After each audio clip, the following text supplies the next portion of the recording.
As India celebrates the 75th year of independence, we applaud the marvelous achievements it has made in every field since independence and the various industrial policies which made it happen.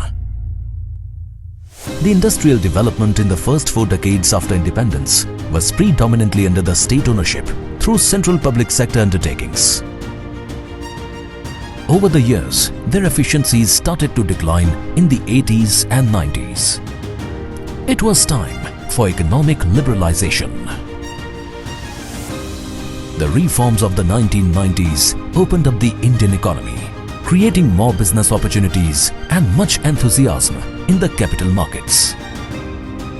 This led to the formation of Department of Disinvestment in December 1999 with a policy for disinvestment of CPSEs. The Department of Disinvestment was renamed Department of Investment and Public Asset Management, that is DIPAM, on 14th April 2016.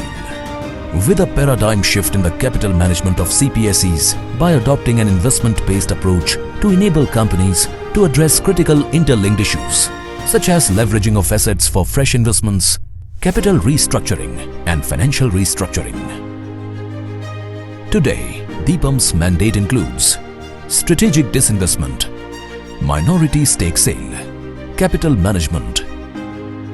In tune with changing times, the new Public Sector Enterprise Policy 2021 for Atmanirbhar Bharat classifies sectors into strategic and non-strategic sectors.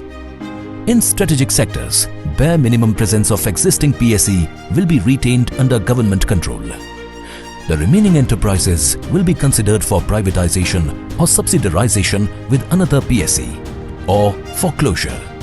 In the non-strategic sectors, PSEs shall be considered for privatization or for closure. This policy exempts certain classes of PSEs, such as not-for-profit companies or those providing support to vulnerable groups or having developmental or promotional roles. What is strategic disinvestment? It is sale of substantial government shareholding in CPSEs along with transfer of management control. What are the advantages of privatization? Privatized entities are likely to perform better in private hands due to capital infusion, technology upgradation and efficient management practices. This will help in the growth of the company, development of ancillary industries and creation of job opportunities, which will also help in the growth of the economy. The resources unlocked would be available to finance social sector, developmental programs of the government. The privatization follows multi-layered decision-making through IMG, comprising of secretaries and joint secretaries of different departments. CGD, comprising of Cabinet Secretary, CEO Niti Aayog and 7 secretaries of different departments. Group of ministers, namely alternative mechanism, empowered by Cabinet, comprising of Minister of Road Transport and Highways, Minister of Finance, Minister of Administrative Ministry. To maintain transparency, expression of interest invited through global tender. Reserve price is fixed only after the financial bidding is complete. The bids remain in sealed covers and opened only after fixation of reserved price. Here are a few success stories like Air India. Air India received more than 1 lakh crore worth of government support since 2009-10. Air India was suffering a loss of rupees 20 crore a day. Huge opportunity cost in using taxpayers' money. If disinvestment failed, closure was the only option. In case of closure, a large number of employees would have been badly affected. It is also beneficial for travelers, ancillary industries, the aviation sector and economy as a whole. Another success story is NIL. The closed company revived. Employees will get their dues and regular work. Bid received more than double the reserved price. Other CPSEs coming up for disinvestment include FSNL, NMDC Steel Limited, Concor, BEML, Shipping Corporation of India, PDIL, IDBI Bank, HLL, IMPCL, etc. The rationale for privatization of CPSEs has been proven worthy in the analysis made in the Economy Survey 2019-20. The financial performance indicators of 11 CPSEs disinvested between 1999 to 2000 and 2003 to 2004 were analyzed over a period of 10 years pre and post privatization and compared with peers in the same industry group. Their net profit had grown remarkably after privatization, and return on equity too showed significant growth. Minority stake sale is where the government sells certain percentage of its shares mainly through IPOs and OFS, retaining management control. IPO is the initial listing of CPSE shares in these stock exchanges, and OFS is the sale of small quantities of already listed shares. The advantage is people's ownership, and government gets resources for development or social sector. LIC's IPO turned out to be India's biggest. More than 73 lakh applications, an amount of more than 20,500 crore raised. A single institution added rupees 5.5 trillion to the market cap of Indian capital markets on its day of listing. More than 10 lakh first-time applicants, of which 7 lakh got allotment. First-time 3 sponsor banks, stock exchanges worked on Saturday and Sunday.